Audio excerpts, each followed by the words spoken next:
Revolutionary greetings and welcome to the EFF special podcast, which deals with the discussion documents of the Third National People's Assembly. My name is Sinao Tambo. I am a commissar in the Central Command Team of the EFF, and today we'll be discussing the section of Land and Agrarian Reform. And our guest today is our researcher in the Parliament of South Africa, Lubabalo Ntsholo. Tabane, welcome and pleased to have you. Thank you so much, and thanks for having me here. Perfect. So I think before we get into the conversation, who our people are not familiar with. So who is Lubabalo Ntsholo? Where were you born? What attracted you to the struggle of the economic emancipation movement? What have you studied? And who are you in general? In a nutshell, Lubabalo Ntsholo. Yeah. Researcher EFF in Parliament. But to answer your question more specifically, I was born, bred and buttered in the Eastern Cape in Qobo, Keiskamawuk. That's where I did my primary and high schooling. And then I moved to Cape Town after matric to study in horticulture, environmental sciences. Those were my undergraduate degrees, and then I moved on to do a master's degree in land and agrarian studies at PLUS in the University of the Western Cape. The focus there was on land restitution. And as a case study, I went to Hoedspruit in Limpopo, which is a community that had experienced dispossession during apartheid, and they had claimed their land back. So we're looking at ways and means of them using restitution to catalyze development.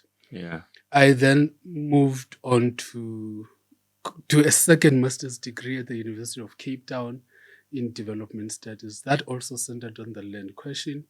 I was looking at land reform in the context of biodiversity conservation. At that time, I was working for the South African National Biodiversity Institute, so I was intrigued by the interface between the priorities of biodiversity conservation as well as the imperatives for land reform.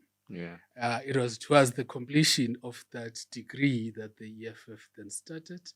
I remember very well when we were still at UCT, I think it was Kosa Nazir Paulson, and the first convener or coordinator of the Cape Metro, Lupalo, went to present at UCT.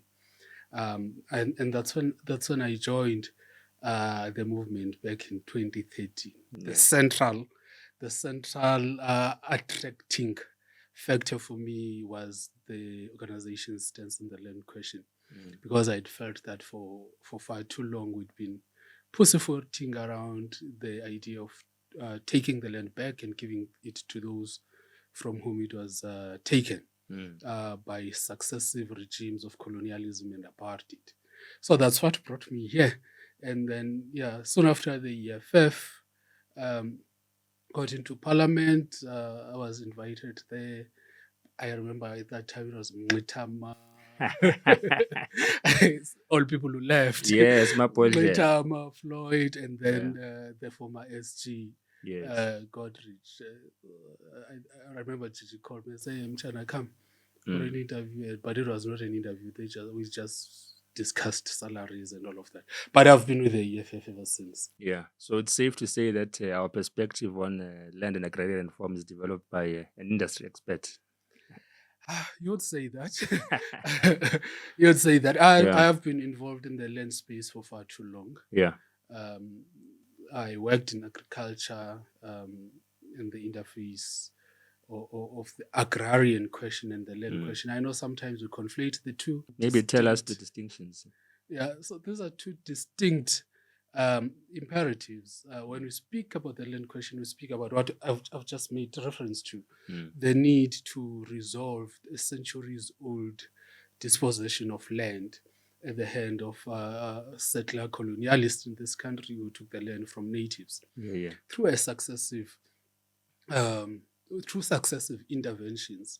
I always say that there are two periods in which we can properly delineate the process of dispossession in this country. The period from 1652 in fact, up until 1909 when South Africa was established as a country. And then that period from 1909 until 1994.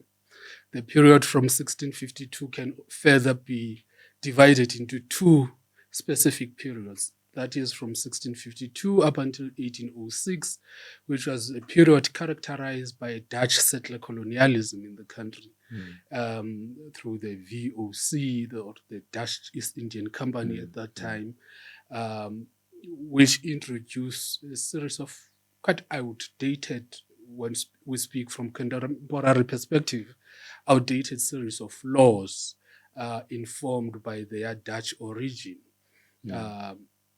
In terms of dispossessing the natives and also in terms of laws that governed the administration of land. And then the period from 1806 up until 1909 is marked by British settler colonialism. So Britain started having interest in the country and they settled in 1795. In the territory, as South Africa now, because it was not South Africa at that time. And then they came back in 1806 to take governance of the Cape. And they fast-tracked and intensified the process of forced dispossession of natives through a series of wars. I think between 1652 and 1806, for instance, there were about only 3 wars fought in what we know as the Eastern Cape between settlers and natives. That obviously had decimated the Khoi and the San in what we now know as the Western Cape. But when the British came, they intensified that process. 1811, the Fourth War of Dispossession, the introduction of the 1820 settlers in areas we know as Port Elizabeth and Grahamstown. So they intensified that process. So this first part I spoke about is a process of forced dispossession through the might of the gun. Now, when South Africa was established as a country, then after the agreement between the two settler people, that is your Dutch and the English, after the so-called South African War, the Treaty of Vereeniging, which solidified the peace between the two settler groups, and the formation of South Africa in 1909. The nature of dispossession then took another form. That means it was through legislated interventions. And anyway, by that time, most natives had no land to speak of in any case. So they introduced a series of legislation, starting with the 1913 Land Act, which sought to really concretize and cement the position of natives as subhumans in South Africa. Okay, so interestingly, to pick up on that part of the legislating of natives as subhuman, there's an interesting debate we also used to have in university around what was actually the motivating factors for the nature and form of land dispossession when Europeans came to the country and the continent in particular, because we should be able to perhaps reflect as to why was the interaction between the settler and the native not one that was sort of peaceful and one which we could cohabitate. What really do you think inspires the sort of destruction of the native and dispossession of the land, the attitude?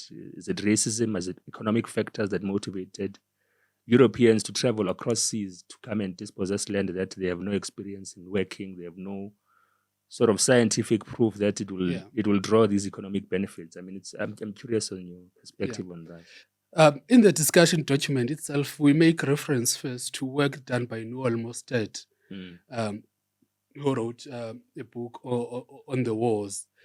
But he beautifully reflects on the period prior to European settlers setting foot in the country and the revolution that was taking place in Europe at that time.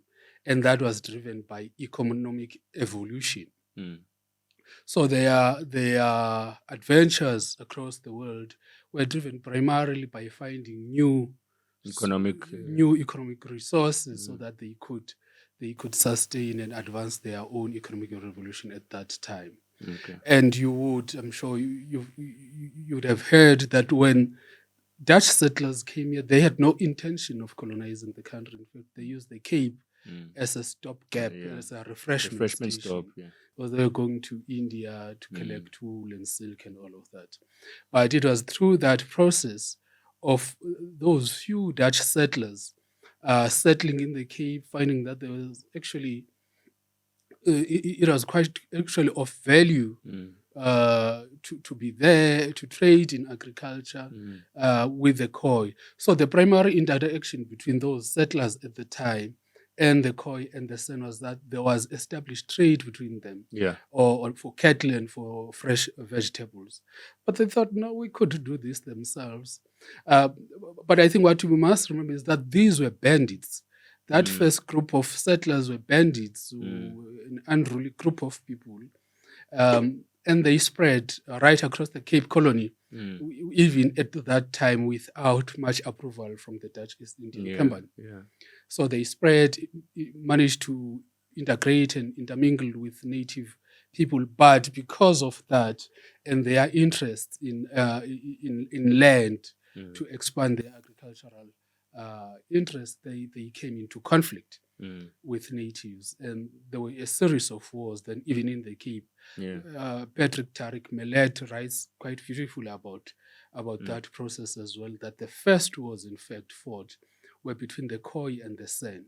That when that settler group moved to what we now know as the Eastern Cape and interacted with the Xhosa, it was almost a century after they had settled and after they had fought quite a series of wars with the Khoi and the settlers. So that interaction had always been about the land and as far as what the land could mean to the settler community in advancement of their economic interests.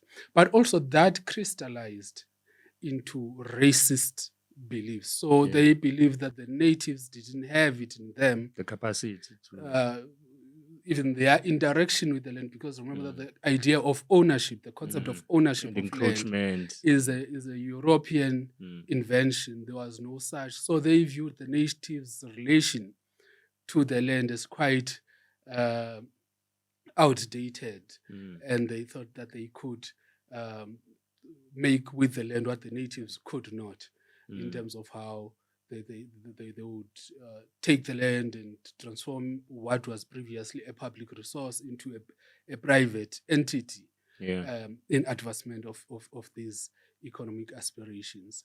But over time, while the interest of the settler community when they first came was to advance their economic interest, the interest of over time and their interaction with the natives was mediated by racism. They viewed themselves as an advanced civilization and natives as a subhuman species. So that's what they use over time to justify to rationalize the actions that they've taken against the natives. No, that's perfect. I think perhaps something else before we get into the document itself. This context is extremely important because a lot of people also think resistance to land dispossession or colonial conquest begins with the formal political organizing format of fighting for our land. But of course, the wars of dispossession precede, for example, the formation of the South African Native National Congress, or what is now known as the ANC. So maybe take us through who are the prominent figures, and specifically in the Cape, who were critical in the resistance of the dispossession. Because our people did not willingly hand over the land, as you were saying. There were many wars of dispossession before the formalization of political resistance. So maybe you take us through that as well. I think there's a sentence in the discussion documents, in the discussion document itself, in which we make a reflection of a conversation held between Jan van Riebeeck and Auschmau, who was the leader of the Khoi in the Cape, who after one of the wars, Auschmau asked Van Riebeeck, between the settler and the native, who has more right to the land? And Van Riebeeck responded that we have right to the land because we've won it through a war of conquest. So it tells you that even prior to the arrival of the Dutch East India Company, there'd always been interaction between ships passing along the Cape and the natives, and that interaction had always been violent. So there had always been a violent confrontation. So the natives had to be subdued through a series of extremely violent interactions between the natives and the European settler. I mentioned Auchmao of the Koi and the Sen. There was Domen around that time as well. So there were a series of these really important historical figures of the Koi and the Sen. And then as they moved along, once they subdued the Khoi and moved along to the interior, they encountered the Xhosa in areas we now know as the Eastern Cape. And the first war of dispossession there was around 1788, 1789. So there were 3 of these wars fought between the Xhosa and the Dutch settlers. And before the British settlers took over. And then they engaged, when the British settlers took over, the Fourth War of Dispossession. It was initiated, I think, around 1811, 1812. So there were a lot of these wars up until 1879. There were 9 wars in total, which took a period of about 100 years. There are key historical figures. There is one, in fact, from that part of the world who stands head and shoulders above everyone else is Chief Maqoma, the son of Ngqika. Ngqika was the son of Khakhabe. And Khakhabe had split with Phalo. With Gcaleka. So the Khakhabe and Gcaleka were 2 sons of Phalo, and his interaction with his brother Gcaleka led to the split in Xhosa kingdom, and he formed his own Khakhabe kingdom. But it is those people who had more intense interaction with the British settlers from the time the British settlers arrived in the Cape up until 1879, in fact, when the last war of dispossession was fought. So Maqoma, all the sons of Ngqika, in fact, played such a crucial role in devising strategies to fight against British expansion in the Cape. Ngqika, Tjali, Xhoxho, and the eventual king of the Khakhabe, Usandile, who were involved in a series of these wars. Of course, we know about the 1835-1836 war of dispossession, which led to the murder and decapitation of King Yinsa, where his head taken up to Britain by the British. It hasn't been returned till today. So that was one of the most brutal wars ever fought in this country. We know about the 8th Frontier War between 1851 and 1853, in which Maqoma's strategy really worked wonders in defense of the territory. So I don't recall ever being a war that took so long between the British and colonized people anywhere else in the world. The aftermath of that war is what led to what is now contested as a mass nationwide suicide of the Xhosa. The Nongqawuse started in 1856 onwards. I'm not willing to go into whether that actually happened or not. There are people who are more qualified than me to make a reflection on that. And the last war is when King Sandile himself was killed in the Eastern Cape. That, for me, marked the end of violent resistance to colonial advance. There were others, of course, during that period. King Mushweshwe as well waged up a valiant fight against British colonialism. And it's quite sad, Somlomo, that in our reflection of the history of this country, we are very selective on the key historical figures who played a significant role. If we were to be honest in our intellectual reflection of historical processes that led us to be here, Maqoma and Mushweshwe would stand head and shoulders above everyone else.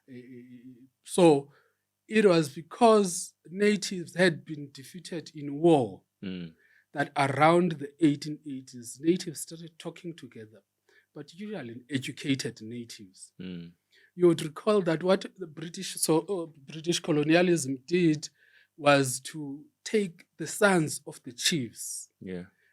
In KZN, what we now know as KZN, from KwaZulu, from Abesutu, from Amaxhosa, and go educate them in Cape Town so that they could indoctrinate them. But the spirit amongst those still remained that of resistance. Yeah. And the son of Magoma left and went to fight, even though he was educated.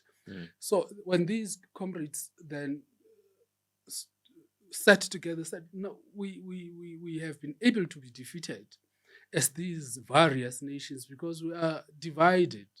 The fight here is that of natives against a settler colonial force characterized at that time by the Dutch settlers and British settlers. So the talks about the formation of a united movement to fight against British colonialism was started in the 1880s. Yeah. In fact, it only got to find expression in terms of the South African Natives National Congress in 1912. And that also was sparked by the talks. After the end of the Anglo-Boer War, there was a commission called the Lugden Commission, or the Natives Affairs Commission of 1903 up until 1905, which made recommendations about how a unitary state should deal with the problem of natives in this country. And one of those recommendations was that as long as natives still have access to any form of land, they would never be able to be what Ted Blanche calls forced proletarialization of the natives. So they would never be able to be forced to engage in wage labor as long as they had the land. And this is what Cecil John Rhodes, in fact, experimented with in the Glen Grey district in the Eastern Cape through the Glen Grey Act of 1884. So the Lugden Commission was informed by the success of that act that as long as you take the land away from natives, you'll be able to force them then to go work in the mines and in the farms and elsewhere. So the land question is at the same time a labor question. Yeah. Everything else revolves around the land question because it is the taking of the land away from the natives that force natives to go seek shelter elsewhere. So the spread of informal settlements across the country, the problem of unfair wage arrangements across all sectors emanates from the landlessness of the natives. No, that's important. So I think maybe now let's talk about the post-war period, so the political formal process of resistance. And I think perhaps the South African Native National Congress and the 1913 Land Act becomes important. So what happens? Then the South African Native National Congress is formed. Why, by whom, and for what purpose? And specifically in response to what phenomenon? Because we know there's a lot of law around them writing letters to the Queen for recognition, it being a pact of elitists, of chiefs, of royalty, and individuals who are not necessarily seeking the return of the land for the people, but for exemptions as subjects of the Queen itself. So perhaps let's go through that formalization process, the legalization process you're talking about, the legislative process of land dispossession. So South Africa as a country is established through the enactment of the Union of South Africa Act of 1909, and it becomes a country as we know it in 1910. One of the first pieces of legislation passed is the 1913 Natives Land Act.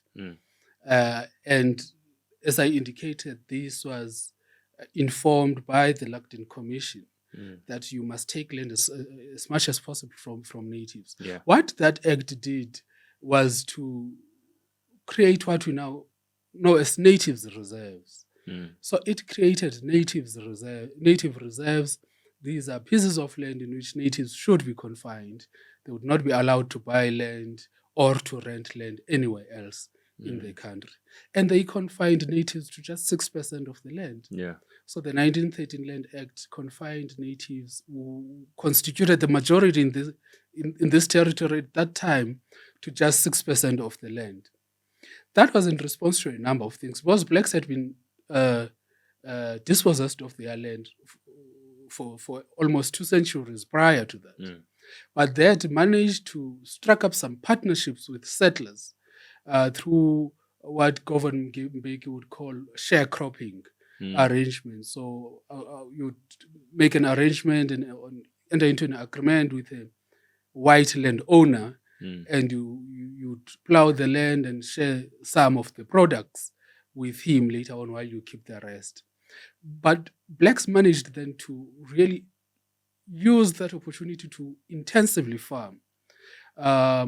Who is this guy who writes? There's a guy who writes about the rise and fall of the South African peasantry, who documents that period quite well, that as a result of the success of that class of black farmers, white landowners started getting uncomfortable about the rise of this class of extremely competent and productive black farmers. That's one of the reasons. But the other reason is that the mines and the farms still needed a lot of cheap, easily disposable labor. And that could only be attained by removing natives from the land. Yeah. So over and above the fact that they were dispossessed, that regime at the time needed to take them away from the land. So to terminate whatever rental agreements they had with white owners of the land and whatever sharecropping agreements they had, so that blacks should go work. The only permit they needed to stay on the farm was that they must be laborers. So the owners of the farms had to certify these are laborers and so they could stay. Failure to stay, the state had the authority to remove them. So those are a series of factors that informed the enactment of the 1913 Land Act. Now, quite interestingly, you asked me about some of the founders of the South African Natives National Congress. So this was a group of educated people and chiefs. Yeah. So it was traditional leaders and a group of still a very thin group of well-educated natives in the country, whose conception of freedom was highly influenced by the nature of the education they had received. One of the founders of the Natives Congress, for instance, Pixley Isaka wrote about the Natives Land Act that one of the most dehumanizing things that this act does is that it treats me the same way as it treats my milkman. So these were so-called enlightened natives who made very little distinction between themselves as natives and the settler community that they had been assimilated into. They thought of themselves as subjects. They fully thought of themselves as subjects of the British Empire. They, in fact, when the First World War started, Khubusana, you must read Sol Plaatje's book, Native Life in South Africa. Yeah. Khubusana writes to the British government, offering that he can organize about 5,000 natives who would go fight on behalf of the British Empire. In World War I. Yeah. And it gets rejected that, no, this is a white man's war. We do not need to have South African natives have a taste of what it feels like to shoot and kill other white people. So the logic of racism, even when its own interests are at stake, the logic of racism is such that the solidarity between the settler white race is so strong that they wouldn't allow natives to fight on their behalf. Another white and kill other whites. Yeah. So this is the character of the black man who established the South African Natives National Congress in 1913. So the Natives Land Act was one of the first pieces of legislation they had to fight against. And they sent deportations to the Queen in England because somehow they believed that as subjects of the British Empire, they were entitled to far more rights than what the South African government was extending to them. So they sent deportations and letters to the British Empire. They actually even went there. Sol Plaatje and a group of others went to Britain to make a presentation on the plight of natives in this country, particularly enlightened natives whose land was being taken. So the mentality of those comrades at that time, while looking back, I've grown up now, so I'm more reluctant to use the word assimilators or sell out.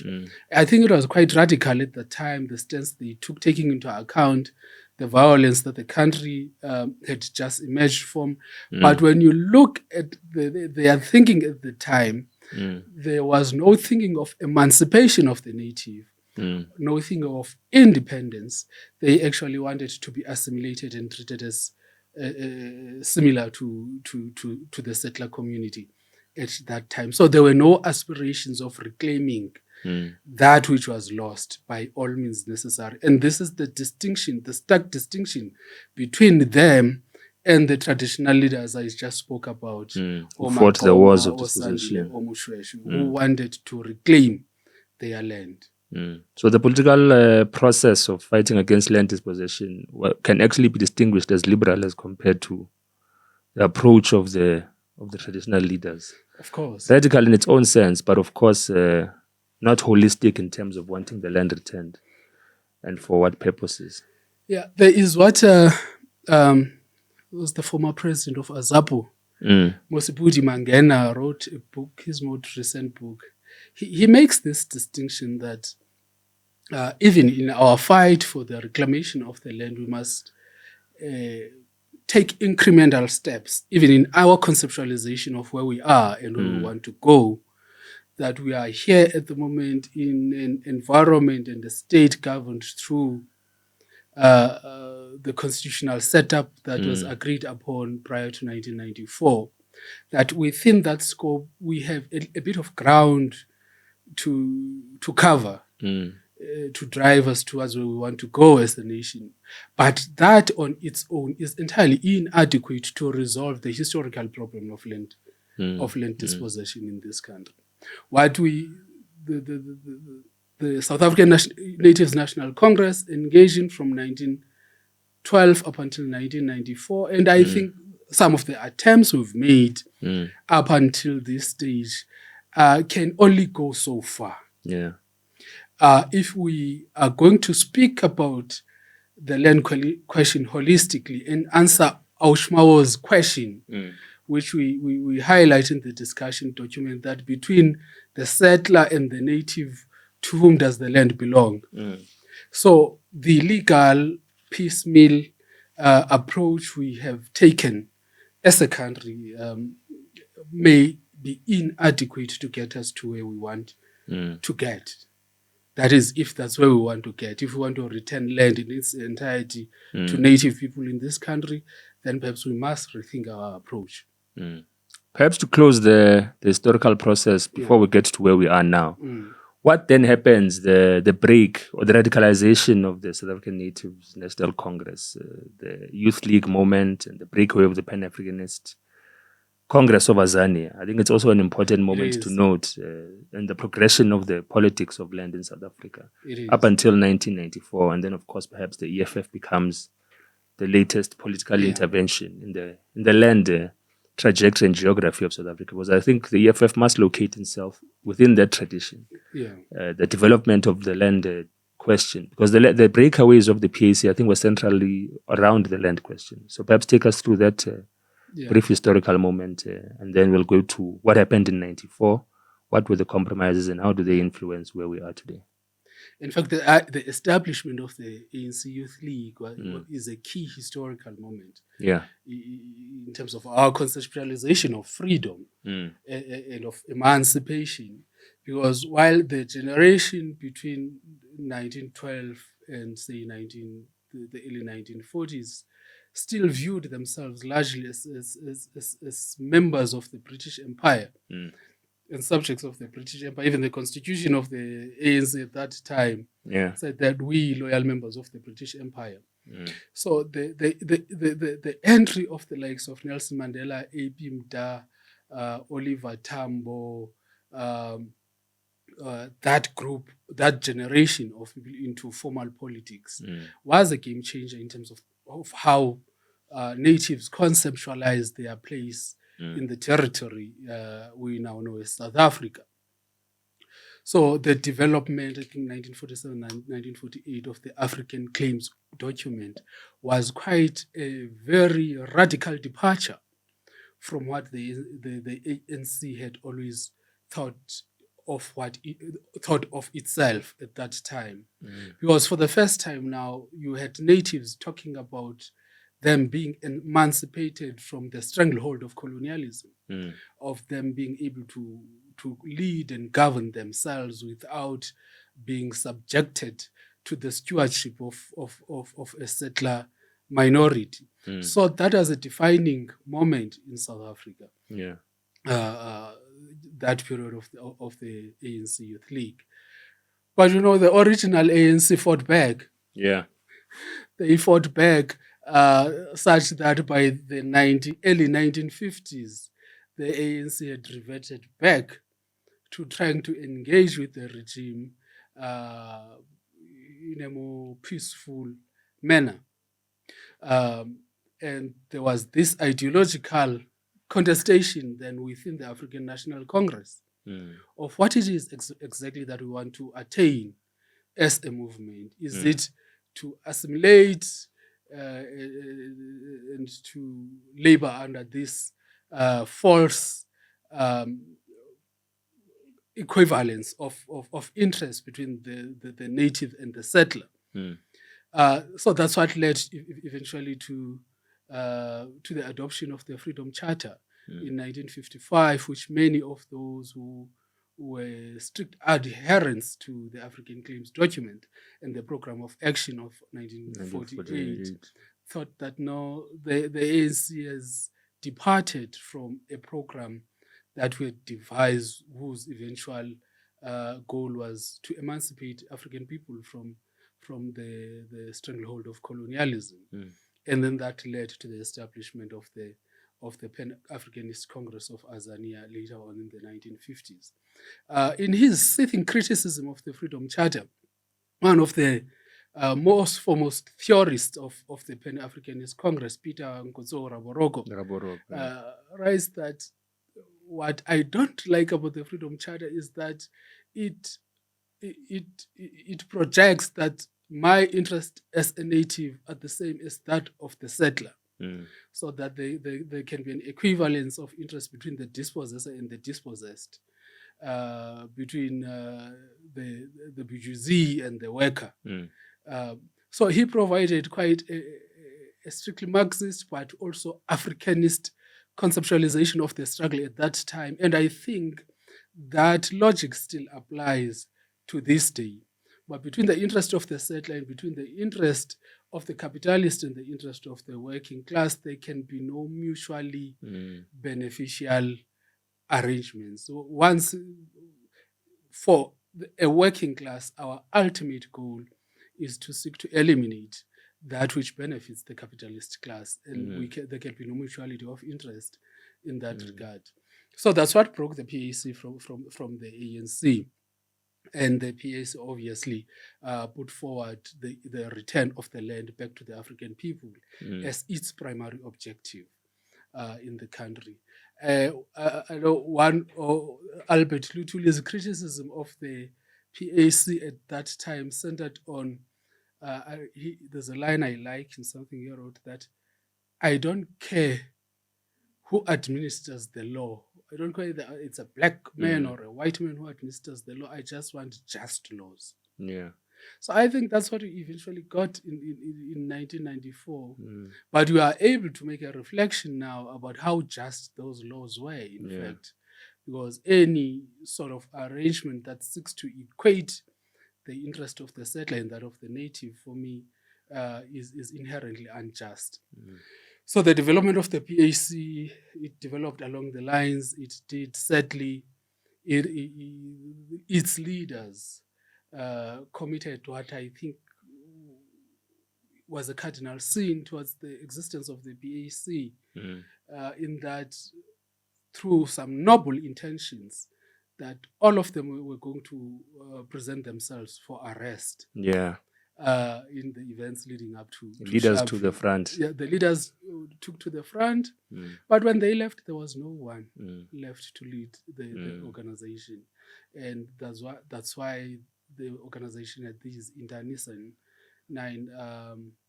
warfares internally that led to where it is at the moment. But the ANC developed, along the lines it has developed, stayed true to its original mission of them being loyal servants of the British Empire until 1994. So what we ended up having in 1994, for me, is exactly what the ANC sought to achieve in 1912. From 1912 onwards, because it didn't recognize in any significant way the fact of the settlerhood of the white minority in this country, and what it means and how they attained what they attained, in terms of them having most of the land, being leaders of almost every economic sector you can find, of them being superior in every other respect, in fact, in South Africa. That had its origins in the land question. So to claim that the 1994 moment provided a rupture from that historical process is not an honest reflection of what happened. The 1994 moment is a continuation of what was started a long time ago, but under a different leadership, which is not white. So we had black people now coming in to provide leadership, but the core conception of the state, the core role that the state was designed to play, continued and still continues to play itself in the same way. That's why you still have natives being the wretched of the earth even to this day, and whites being where they are. So perhaps post-94, maybe briefly take us through sunset clauses. What exactly was agreed to, or do you have any perhaps insight or reflection on the exact compromises that were made in terms of the land in 1994 that continue to affect the land relations in South Africa today, and perhaps also tell us where we are in terms of the land question today, and what work has the EFF done as an intervention post-1994 in this generational struggle, which we've traced since the 1600s? There were a series of principles that the nationalists and the National Party put forward. But there are two things that they were not prepared to compromise on. The first one is the idea of the independence of the judiciary, of the constitutional supremacy, so to speak. And the other was the constitutional protection of private property rights. The first one is a discussion for another day, but as far as it relates to the protection of the institution of private property, I would think they won the day. So prior to elections, there was the interim constitution of 1993, which made more or less similar protections as the 1996 constitution, in as far as the sanctity of private property ought to be protected by the South African Constitution. But interestingly, then the 1993 interim constitution also made provisions for land restitution. And that's why the Restitution of Land Act is one of the very first pieces of legislation passed by the democratic state in 1994. And that made provisions for people who were dispossessed of their land after the enactment of the 1913 Land Act to claim for restitution of that land back or for equitable compensation. So that's one arm of the land reform program we have after 1994. The 1996 constitution created two other avenues through which the state should pursue land reform in the country. The first one is enacted in Section 25(5) of the Constitution, and that relates to security of tenure. That anyone whose tenure to land is not secure has rights to security of tenure and all of that. The second one relates to land redistribution, that the state must make provisions for those who were previously barred from owning land to have access to land through a land redistribution program. The third one is they took what was in the 1993 interim constitution and plugged it in as Section 25, subsection 7 of the Constitution. And that still relates to those who were dispossessed of their land as a result of racially discriminatory laws after 1913, would then have a right to claim for their land to be restored or to get financial compensation. Now, we don't have much time, but all these three programs require quite an in-depth analysis. But just in a nutshell, the land restitution component, which we say in the discussion document ought to be done away with, just to give a historical background to it. So it was enacted in 1994. People started claiming for their land. A deadline was set for 31 December 1998, that black people ought to have claimed for their land back by 31 December 1998. At the end of 31 December 1998, there were, I think, about just over 79,000 land claims lodged with the Commission for Restitution of Land Rights.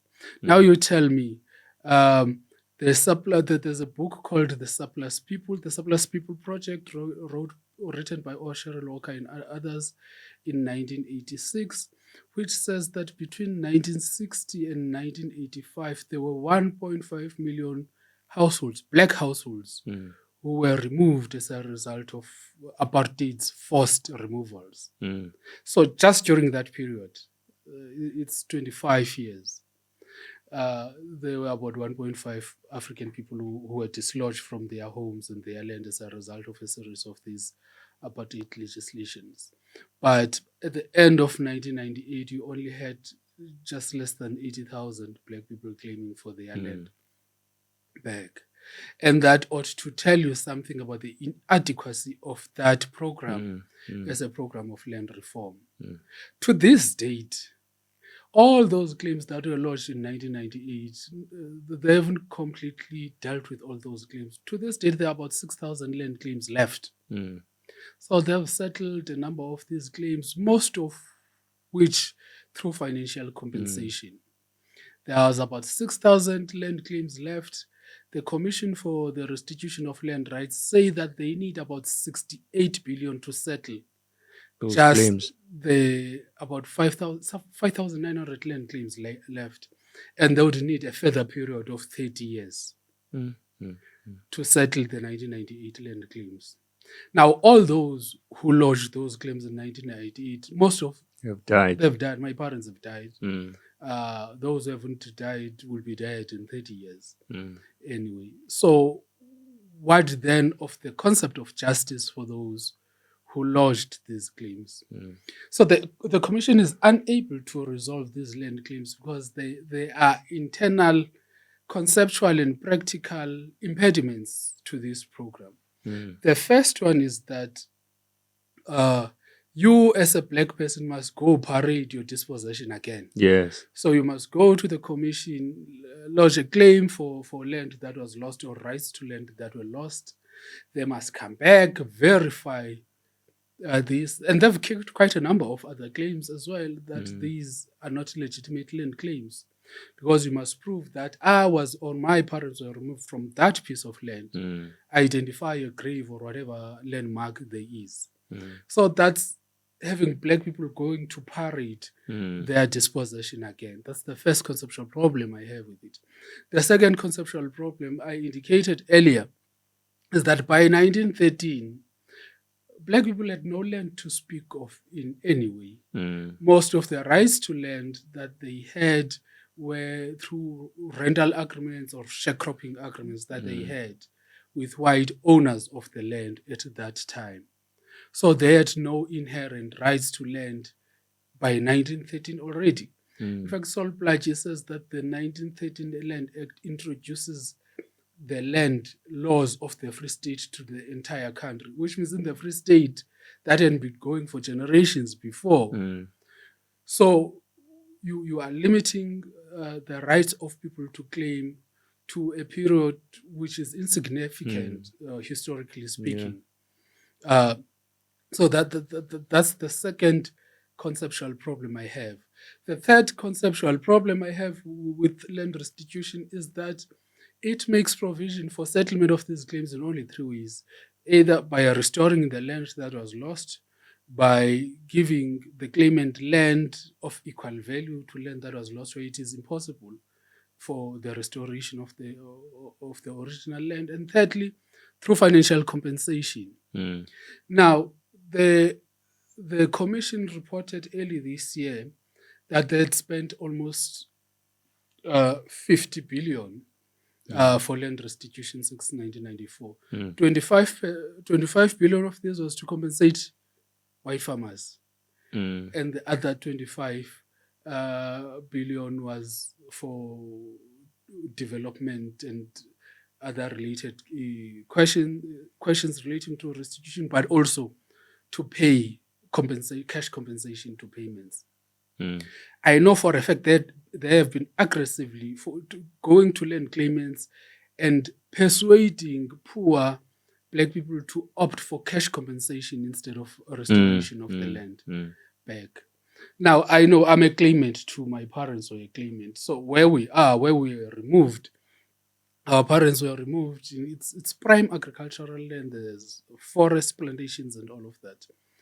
But for the household, for each household, compensation is set at just over 500,000.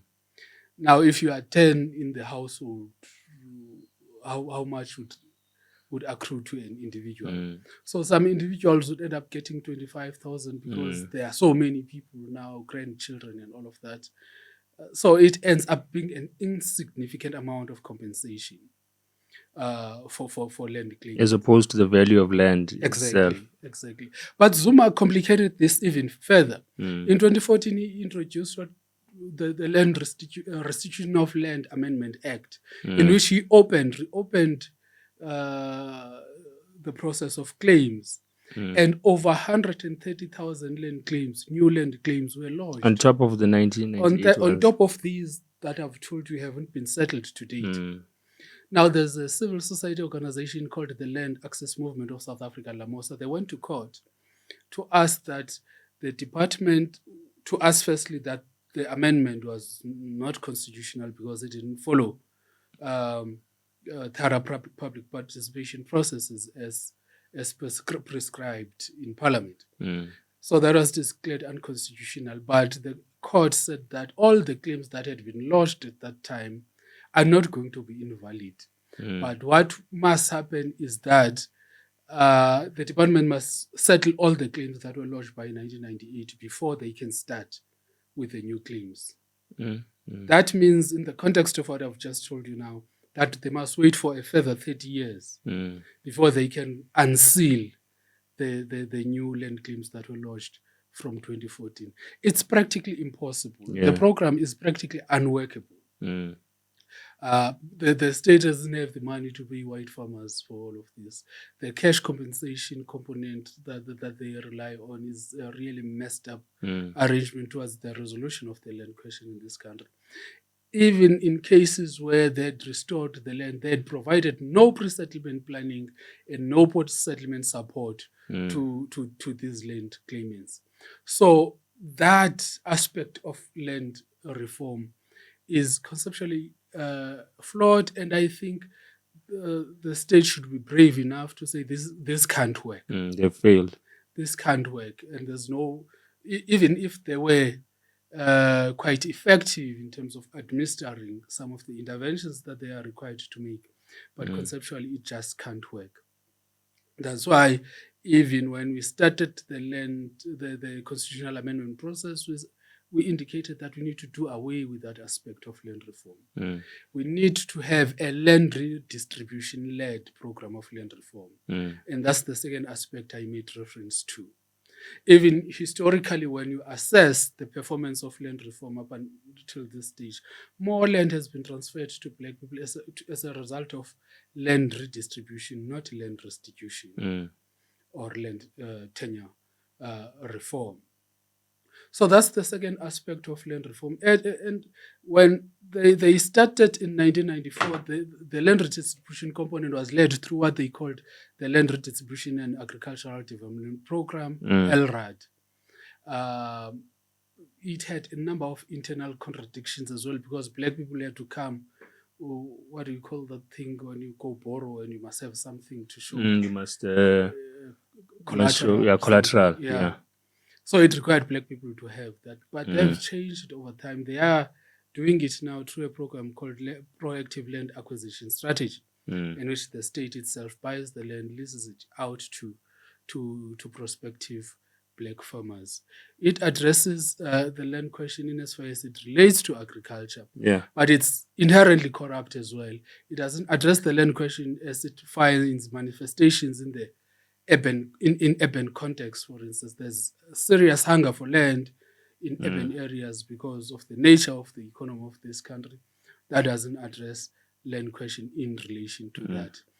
As far as land tenure support is concerned, you have over 1 million farm workers and farm dwellers who've been 2 million, in fact, who've been evicted from the land since 1994. So even though we have pieces of legislation like the Extension of Security of Tenure Act, these are not enough to provide sufficient protection to those who live and work on farms. As a result, white farmers are kicking out black people as and when it pleases them. And in some of these instances, these are ratified by the Constitutional Court. And this speaks about how flawed the Constitution itself as far as it relates to the protection of the interests of the natives in this country. There's a case last year, 2 years back, of an 84-year-old woman in the Western Cape.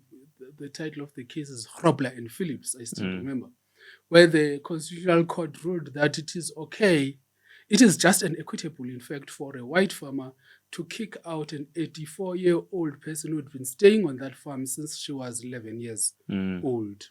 So the concept of just and equitable when it comes to land reform in this country means that the interests of the settler minority that has been able to amass as much land as possible for itself and the interests of the natives are given an equivalence of some sort. And where they feel it would be just for the settler to keep the land and evict the native, they would do so. So cumulatively, as a result of all these land reform interventions, the state has not been able to transfer more than 11% of the land from white minority to the black majority since 1994. That's where we are at this time. The department did 2 land audits. The first land audit found that about 80% of South Africa's land is privately owned. The state owned about 14%, and 7% of the land could not be accounted for, which means it wasn't registered. Land under the custodianship of traditional leaders in the Eastern Cape, KZN, and Limpopo more specifically. They did a further audit on the racial makeup of those who own the land.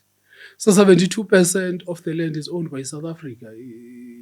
I mean, is owned by white people in this country. Only 4% by African people. So between white people, Indians, they own the bulk of the land. So there's been very little progress made towards resolving this centuries-old question of the land in this country. So we make all these reflections in the discussion document, and we take our guidance from the founding manifesto that the primary problematic here, in as far as it relates to the resolution of the land question, is that we are not doing anything to disturb the institution of private ownership of land. Because of the 72% white people of the 72% of the land owned by white people, it's not even all white people. It's a tiny minority of white people who own the bulk of the land. So those who have access to resources are able to accumulate as much land as possible for themselves. It's individuals, trusts, and companies that own the bulk of the land in this country. So in order to address this, the founding manifesto of the EFF says that all land must be taken under the custodianship of the state. So we make a reflection in the discussion document, taking into account the work that we did since the time the EFF entered Parliament. In fact, what most people do not know is that there were two motions that the EFF had tabled in Parliament prior to the one that was approved in 2018, asking for amendment of the Constitution to enable the expropriation of land without compensation. Both were rejected out of hand. And we know who was at helm of the ANC at that time. There's a lot of revisionism around that era. It's quite tragic. It's quite tragic. We've had two instances where we tabled the motion of expropriation without compensation, and both were rejected out of hand.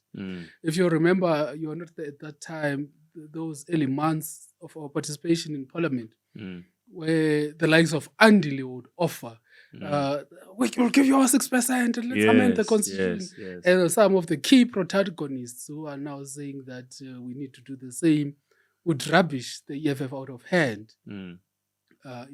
So when we tabled that motion in 2018, we asked that Parliament must do two things. The first one is to enact a constitutional amendment that would make it possible for the state to expropriate land without compensation.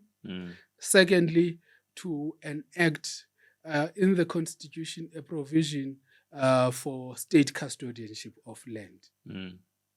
Those come directly out of our founding manifesto. But a careful reading of the founding manifesto, you would find that key to what we want is the custodianship of the land by the state, in fact, and that's the complete abolishing of the institution of private ownership of the land.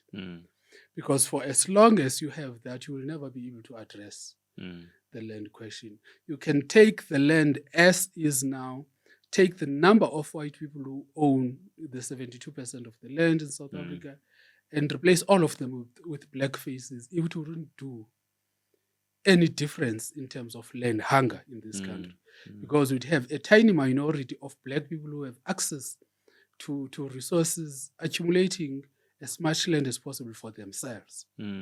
So you need to have a legislative mechanism that places the state at the center of redistributive imperatives of the country. That the state will be the custodian of the land, and through that be able to issue agreements between the state and citizens, companies, and all of that for the use of the land. So what becomes central here under this arrangement is not the land itself, but rights to land. The land itself becomes a permanent feature of existence. It's something that cannot be owned, bought, or sold by anyone. It's a public good. It is a public resource that must be used for public benefit. That's the only mechanism I think is viable enough now, that is in the absence of a violent takeover of the country and the violent repossession of land by natives. So within the current legislative limitations we have, state custodianship is the most superior form of addressing the problem we have of land inequalities in this country, of colonially inherited land inequalities in this country. So we know that we've had a number of people questioning the logic of this, because we know the state is how the state hasn't been able to use the powers it has at the moment, because what we are asking for is not something that hasn't been done before. The state enacted the MPRDA and all mineral resources in the country now are under the custodianship of the state. So it is the It's state not abnormal that issues licenses to mining companies to mine, but it is the ineffectual and perhaps the lack of political will in the party now ruling that is not that we have not been able to transform the mining industry, for instance. The same applies to water. Water is a natural resource. You can't just go and extract water without having water use licenses. So in a similar way, we say the state can use its legislative power to enact state custodianship of land, so that we can be able to quite forcefully and radically allocate land use rights to natives. What this would mean is that the state would be able, for instance, to deal with special racialized special planning in this country. The state would be able to break up large, and because they are large, unproductive pieces of agricultural land. And the state would be able to really make provision for other uses of land, including for traditional rituals and for all of these things. That's key. That's what is key coming out of the discussion document. We also propose that linked to this, we must have a land management agency, similar to what we have in Singapore, in fact. So you have liberals saying, Singapore has been able to make this progress, but 75% of all land in Singapore is owned by the state, administered by a land management agency, doing exactly what we are proposing to be done here. And they've been able to really expand access to land for all manner of people in that country.